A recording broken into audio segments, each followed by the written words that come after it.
Hello everyone, this is zeedamastrology once again bringing you another video in my transit series. Join me on this journey. Sign up, share and subscribe. Should you have any queries or questions at the end of this video, drop me a line at zeeda55@outlook.com or check me on my blog at zeedamastrology.com.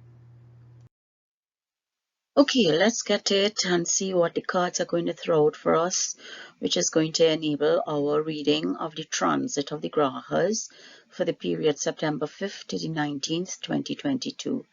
And do forgive my video today. It is a little bit of renewal and renovation that I'm in the midst of, so that I'm looking for a space to give you an analysis, to give you the potential that is coming up for the period 5th to the 19th. Hopefully my renewal and renovation will be completed before my next video.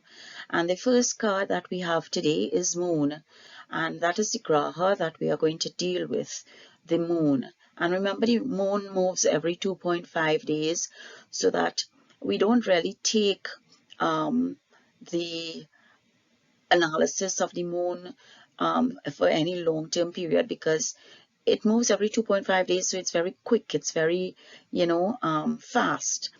And then we have the Earth as the element, and the Earth as the element is stable, reliable, but stubborn. So that I was saying that the Moon card, we don't really look at Moon in transit other than the placement of the other grahas in relation to where the Moon is placed when we're looking at the transit, because the most important thing that we look at in transits is the dasha, and I've spoken to you about it. I've had other videos on it, and this is the seventh bhava. The seventh bhava about relationship, contract, spouse, your partner, litigation, working, how you deal with people, who is in your network. So that's the seventh house. Okay, and Mother Lakshmi has fallen out here as the deity, and Mother Lakshmi again is all about your partner, a good marriage, spouse, abundance, fortune, luck, wealth, and Mother Lakshmi deals with the bhavas 159, which is the Trikona bhavas in the zodiac when we look at Vedic astrology and the tarot. So that we may have to look at those issues with bhavas 159, but it's the seventh house we are looking to concentrate on.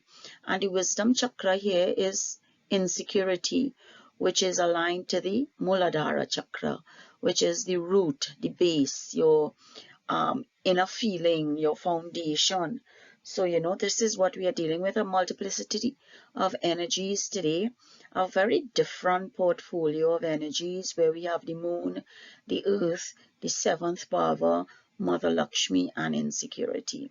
So let us see what the tetractys spread is going to bring out for us today to enable us to enhance the reading when we look at the transit of the grahas for the period September 5th to the 19th, 2022. And let us see what the first card is going to be. This is just cutting the pack after shuffling it. And the first card that we have here is the Ten of Coins. And that's a very good card. Ten of Coins. And the chakra associated with this card is the Manipura chakra, the Manipura chakra. That is our seat of personal power, and there we have the Tower. So some changes are going to come that we can't get rid of. And then we have the Three of Cups, and if you recognize, they are all from the Manipura chakra. And then we have Temperance, going back to the Muladhara chakra. So Temperance. After Temperance, we have the High Priestess, again the Manipura chakra. And then we have the Princess of Swords, or the Page of Swords, but this deck calls it the Princess of Swords. Then we go back to Ten of Cups, which is the Manipura chakra again. And then we have the Knight of Swords. Then we have the Four of Cups, which is the Anahata chakra. Four of Cups. So we have the Vishuddha chakra before, and then we have the star, again the Anahata chakra. But you would notice that nearly 5 of these cards, nearly half of these cards, are dealing with the Manipura chakra. And the Manipura chakra is always your personal seat of power. Okay, we're telling you again, this is the transit of the Grahas for the period September 5th to the 19th, 2022. And as you see on the screen here, this is the placement of the planets on September 5th, 2022. And most of the planets are going to remain the same. Sun will obviously move from Leo into Virgo during the month of September, and that might be the only major change that we will be seeing. At the end of the day, we are going to see that most planets remain as they were as of last period, and we have Sun in Leo and Venus in Leo. Mercury is in Virgo here, as we see. Mercury is in Virgo, and Ketu, Rahu, Uranus, Neptune, Pluto, Jupiter, and Saturn remains in the zodiac signs. We know that Sun moves once a month. We know that Moon moves every 2.5 days. But Moon is right now in Mula, part of 4 in Sagittarius, and Mars is here in Taurus in Rohini, so that we don't have too many aspects. The only aspects we have come from Saturn and Jupiter. Jupiter has a mutual aspect with Mercury, a 7th aspect, and Saturn aspects Jupiter on his 3rd aspect.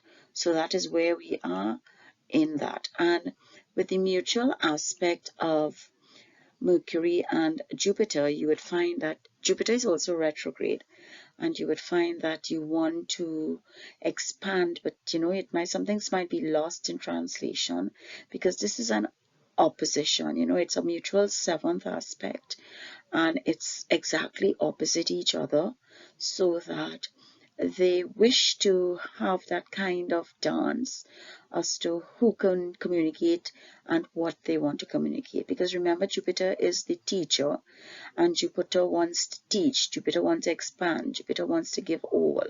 Mercury wants to communicate, Mercury wants to form relationships. Mercury is very flexible. Mercury can go either which way with the wind, because we know that Mercury is a dual sign, and Mercury here is in its own home in Virgo. So Mercury is very, very comfortable. So that we have that to contend with. And we also know that Saturn aspect in Jupiter brings with it a kind of discipline that we have with contraction and expansion. Because we spoke about this last time, where Saturn is contraction and Jupiter is expansion. So that, Jupiter is a part that seeks rewarding experience, but Saturn wants you to work for it. So these are not too many changes that we have with the transit of the Grahas, that they are moving, but, not as quickly or as a big leap that would make a difference for you.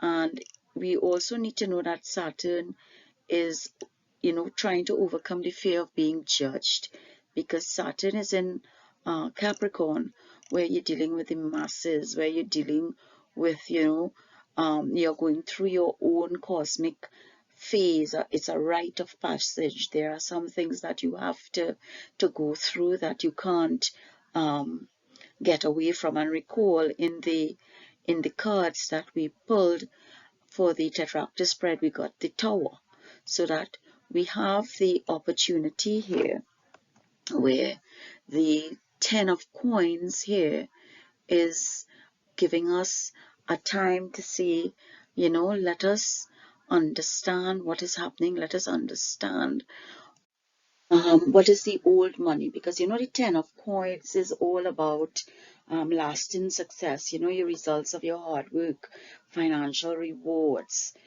family matters, legacies. You're passing on something that is traditional values, customs. So that this is a good thing for the unity, in that the Ten of Coins is all about stability. And remember, we got the Earth card there too, in the elements. And then we have the Tower, which is about the change, so that the Tower is a change that you cannot help. There's a transmission, something is going to change and you have no control over it, because this is the Tower. And then we had the Three of Cups, which is about celebration. So whatever is changing in this power line here with the Sun and the Moon tells you it's going to be something great for you. You are going to celebrate because you have that foundation of the Ten of Coins or the Ten of Pentacles. So that Saturn and Jupiter here fighting with expansion and contraction, you may get Jupiter working beyond Saturn for this period, so that Jupiter may have the upper hand in that your luck, your abundance, your wealth, your value system can be expanded to give you that celebration from the Three of Cups. And then Temperance, again, we have to balance Temperance because this is the Muladhara chakra. And Temperance here comes probably from Mars here being in Rohini Nakshatra, that gives us, tells us hold up a little bit on the passion, tells us to hold up on doing things without thinking, because we need temperance in our life. We need that balance, that we can be judged by the balance. And we have with Mercury, we have the High Priestess. And the High Priestess is all about secrets, all about intuition, all about doing things logically but with reason. It's all about giving a kind of logic and reason to your duty, to your the divine law, as it were, so that while you have that divine law being taught to you from Jupiter and Mars, the aspect there, and that it's contraction and expansion, the High Priestess with Mercury, with that mutual aspect, is telling you, use your intuition, understand that you need to have mercy, you need to have balance, because balance here comes through with the Moon here, because something is going to happen with the Tower card. Something is going to happen in the Tower card, that change that you can't change, but Temperance is there. So this is the Moon waning and waxing probably for this period, that will give you that kind of tug of war as to what you want to do, you have to create balance. And Mars is telling you, well, look, I don't have the energy in this period. Rohini Nakshatra is all about sexuality and luxury and taking things to a sensual nature rather than a battlefield, rather than a conflict. Have the courage to lay back a little bit and see things from a different perspective, and understand that you don't really need to take the action as quickly as you should. Think about it for a little bit. The High Priestess is telling you that. Think about it for a little bit. And this is the harmony line. So you have Temperance and the High Priestess and the Princess of Swords, which is the Page of Swords, so that you are going to get messages with reason and logic coming through to you. So that the Page of Swords is going to bring reason and logic to you. It's going to bring that sense of, yes, you have to do something, but you have to do it in terms of where you want to go, what you want to do, and how you want to do it. It's your mind. It's your mind that is telling you that to get harmony, to gain that harmony, you need to settle down a little bit. Don't be too ambitious, Seek more qualifications, seek more knowledge. Think about your future in the long term. Commit yourself to a practical, down-to-earth kind of action, rather than taking apart something that you may not be able to put together again. So that this is how you will get harmony. And harmony here coincides with Mars in Rohini, and Jupiter and Saturn, Saturn having an aspect on Jupiter where it's contraction and expansion, and then Mercury conflicting or opposing Jupiter mutually, because Mercury has a 7th aspect on Jupiter and Jupiter has a 7th aspect on Mercury. So they are both competing to expand in their own way, you know. So you might have a little difficulty in moving forward in terms of your thoughts and your relationships and how you want to think about it. And then you have the 10 of Cups here with Saturn, and Saturn in this 10 of Cups is telling you, you know, at the end of the day, what is your you know, how do you cope with everyday life? What is your material things that you require? And it's all about your emotional baggage right now. You have a bit of emotional baggage that is coming in terms of, you know, this 10 of Cups.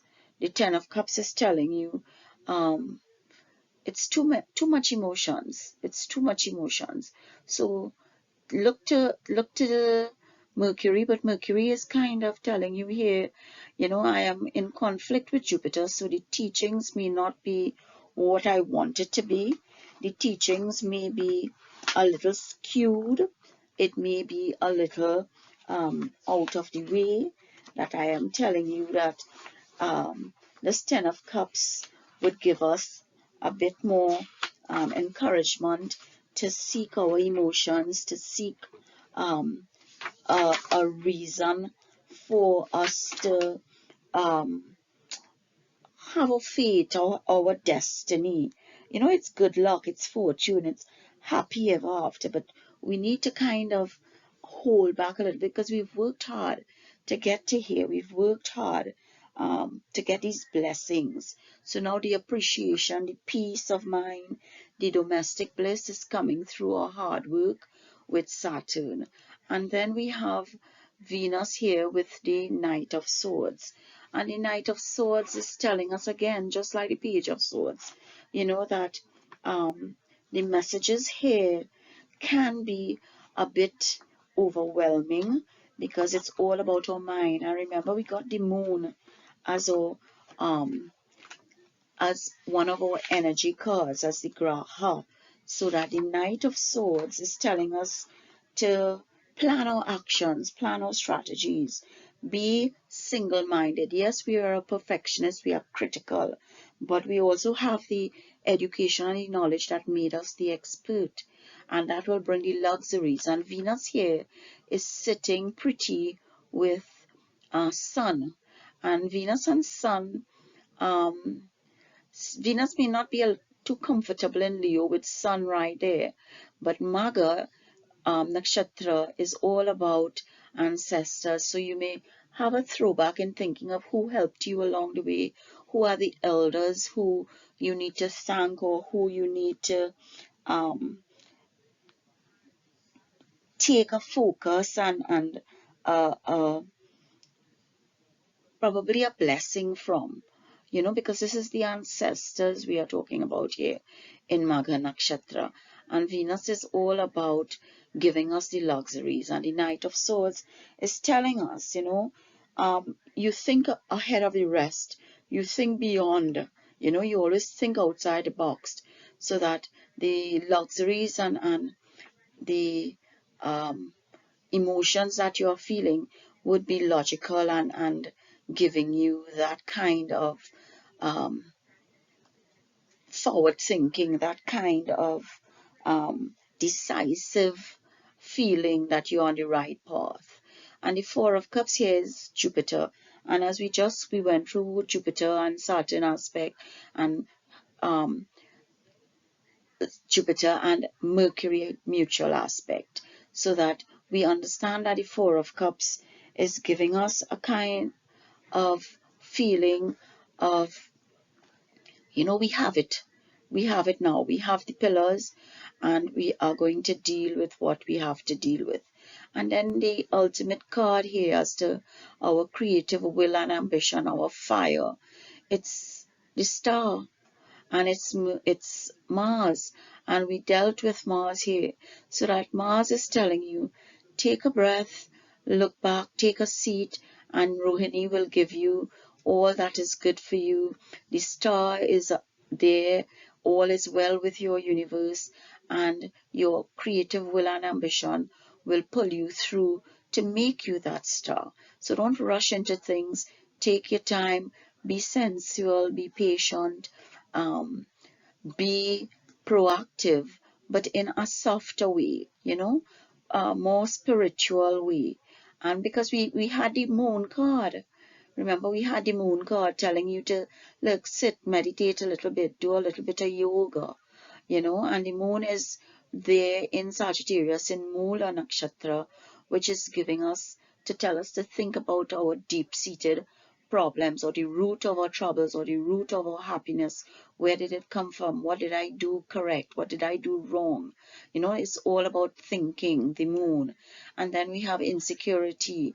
You want to think with your heart, but your gut is telling you that something isn't right. The devil is there trying to pull at you, because the tower is there. The tower card is coming there, and the moon is there, giving us the tower card and temperance. So it's a bit of tug of war, as I said, and that brings about insecurity, in that you know what you want in your heart, but in your physical being you can't do it. And right now Mars can't do it, because Mars is in a stable zodiac sign of Taurus, and Mars is also in Rohini Nakshatra, which gives us more of the sensual, laid back kind of feeling that you just want to take a breath and enjoy what is around you, enjoy who is around with you, and have a good time with them, so that your sense of insecurity is in your gut and really not really happening. But you need to probably look at that and understand why you are a little bit insecure. And Mother Lakshmi is there, the goddess of fortune, and this is about having a good partner, abundance, wealth, good luck. It's coming to you. So the energies are there. You have a little bit of missteps, but the chakras are with you, and earth, it's stable, it's reliable, it's planting seeds, it's growing things. That's what Rohini is all about, to plant the seeds and grow things, to probably become pregnant at this time if you're a woman and your spouse is there, because Mother Lakshmi is telling you you have a good partner for this period. So that whichever, if you want to start a family, you want to plant a seed, now is a good time. The foundation is there for you to do that. And in the 7th house, your balance, your cooperation, your partners. But you have to do it diplomatically, obviously, get a fair deal, because you want to give a fair deal so that you can get back a fair deal. And this is what the cards are telling you. And recall that I indicated that we had 5 cards from the Manipura chakra, which is your personal seat of power. You have the 10 of Cups, you have the High Priestess, you have the Tower, you have the 3 of Cups, and you have the 10 of Coins or Pentacles. And this is telling you that your seat of power is good, your intuition is good.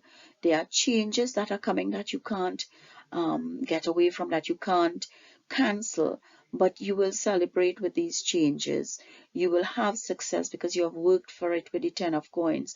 The 10 of Cups is also telling you that your family life is going to have celebration and some kind of blessing, some kind of celebration to bless your work, to bless your roots that you have put in place. The High Priestess is telling you, believe in yourself. Mercury is there opposing Jupiter right now, but Mercury is in his own home, Jupiter is in his own home. So they are not going to give up on you for teaching and giving you that expansion and that networking and that communication.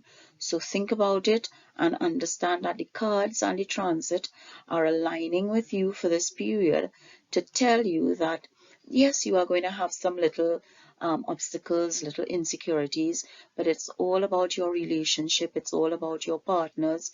It's all about his seventh bhava. You will be thinking about it because the moon card is there. Mother Lakshmi is there to guide you and give you hope and blessings and telling you that you have a good spouse.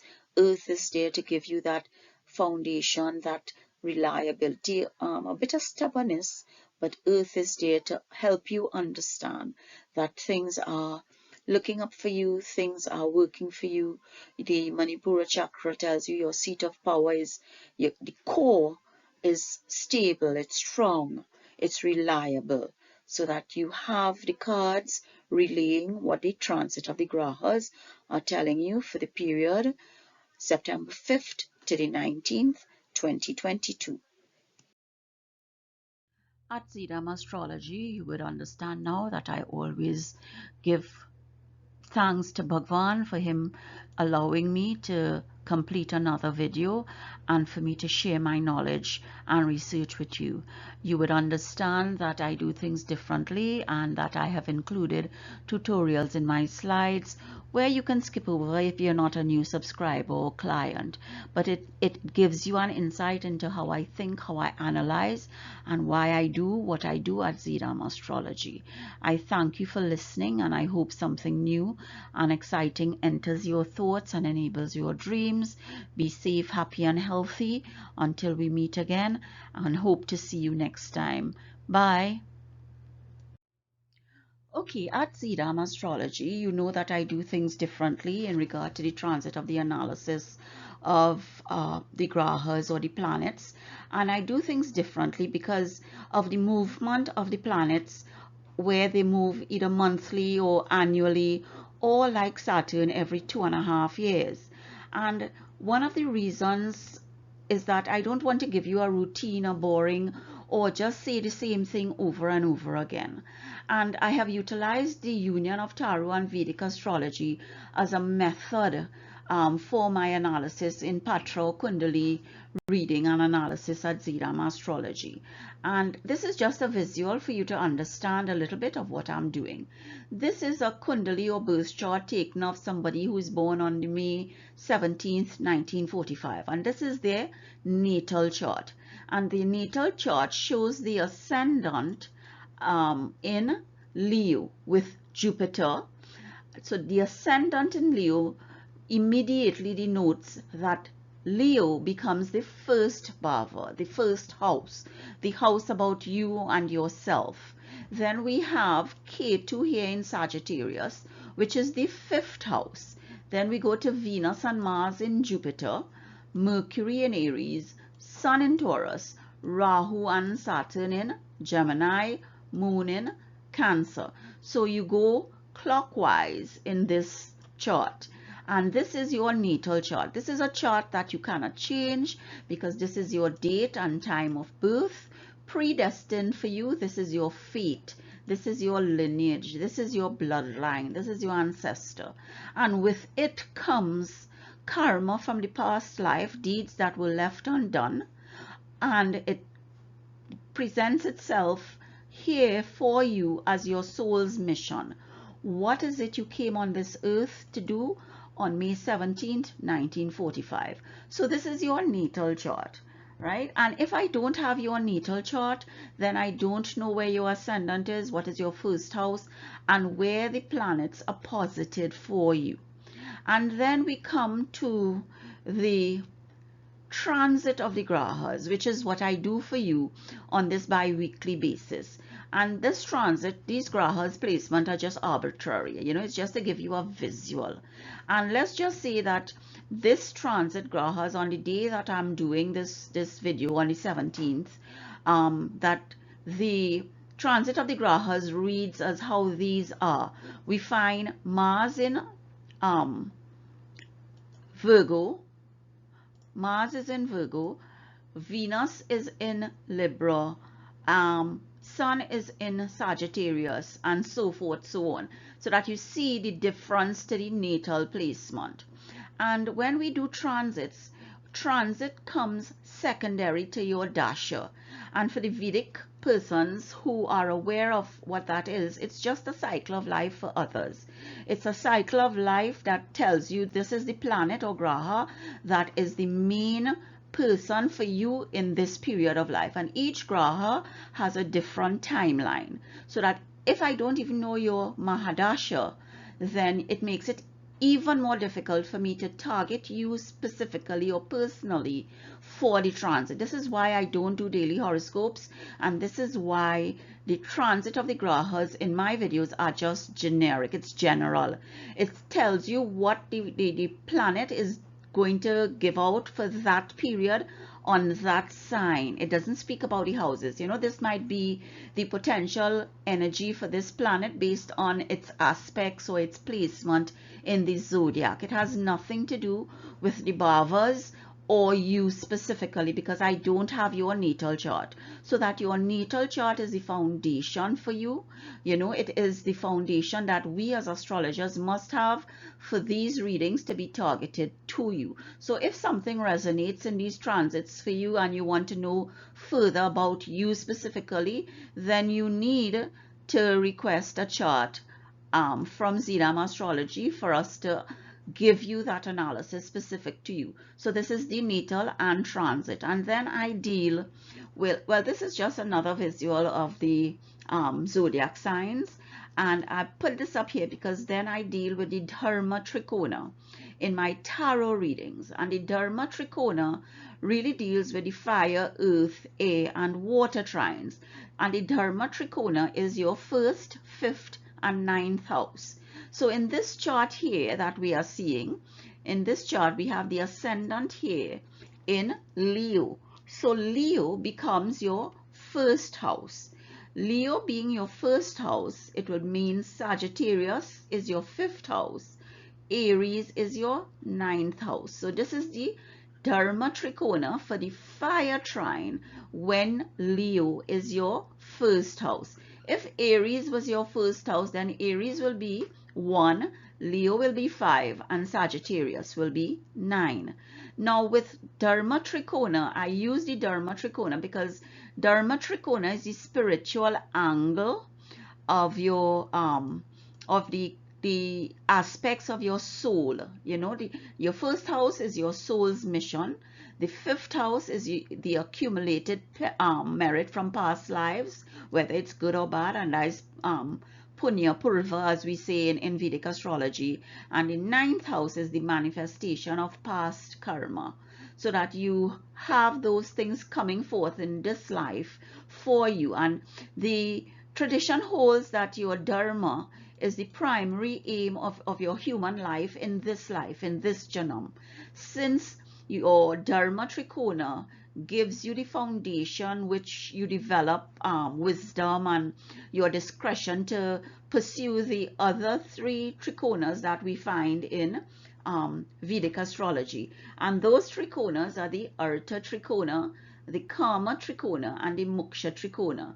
And the houses here, the Artha Trikona starts with house number 2, then it goes to 6 and 10. Kama starts with 3 and Moksha starts with 4, and it's all 159 apart, but starts at these houses. So your Artha Trikona here for this Kundali that is up here, the 2nd house here is Virgo. So Virgo is going to be your 2nd house, and then the 6th house and the 10th house will create that Artha Trikona, which is wealth, Kama Trikona, which is happiness, and Moksha Trikona, which is liberation. But I don't deal with those specifically in my tarot reading because I focus on the Dharma Trikona, because that's your foundation and it's the primary aim of the Purusha Shata, or the zodiac signs in Hindi religion. And then, you know, as we look at the tarot deck, we see wands, pentacles, swords, and cups, and these relate to fire, earth, air, and water. So that we have the fire, earth, air, and water in the tarot deck, we have the fire, earth, air, and water trines in the Dharma Trikona and in the 3 other Trikonas that I showed you. But this is where it comes together. This is the commonality. This is where I feel comfortable in using it. And wands is aligned to clubs. Pentacles and earth is aligned to diamonds. Sword is aligned to spades. And cups is aligned to hearts in the normal plane deck. And as I said, this is fire, earth, air, and water, and this is the source code of astrology. So that the source code of astrology is also found in the tarot deck. And when we use the source code of astrology as a blueprint of our soul, we become architects of our destiny. And remember, destiny can be changed when we use courage, willpower, compassion, choice. Fate we cannot change because fate is our natal placement of the chart. We cannot change our birth date. We cannot change our birth time. We cannot change where we were born on this date and time.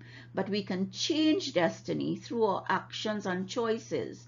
And therefore we become the architects of our destiny by using this blueprint of fire, earth, air, and water of our soul. So this is, the timeline that I'm giving you. This is the little explanation. And as zeedamastrology is doing things differently, I feel it is incumbent upon me to give you an explanation for you to understand what I do, why I do it, and how I do it. So that I hope this resonates with you. I hope you understand what I mean when I say what I said here and that my communication was clear. If you should have a question on anything, I am always open to discussion and learning. I have a wealth of knowledge that I have researched, but there is always more to learn. So feel free to send me a line, to comment on my blog, to comment on my channel, and share, sign up, and subscribe. I have left this slide up in my videos mainly for my new subscribers or persons who are not aware of some terminology that we use in Vedic astrology, and how we divide the sky into the signs, the rasis, the nakshatras, the stars, and the padas. It may not be terms that you are aware of or that you have used on a day-to-day basis, and this is just giving you a heads up and to give you an understanding of what we mean, or what I mean as astrology, when I talk about the nakshatras and the padas and the placement of these nakshatras and stars and what it means for your kundali. So join me on this journey and request your report or your kundali so that you can understand what the stars and the universe have in store for you. Okay, before I close off this video, I'd just like to remind you to subscribe, share, and sign up at zeedamastrology.com or to my channel here on YouTube, where you will get all your readings, your patra readings, your tarot spreads, your runes and crystals inclusive in your reports, and your chakras. Please share, sign up, and subscribe.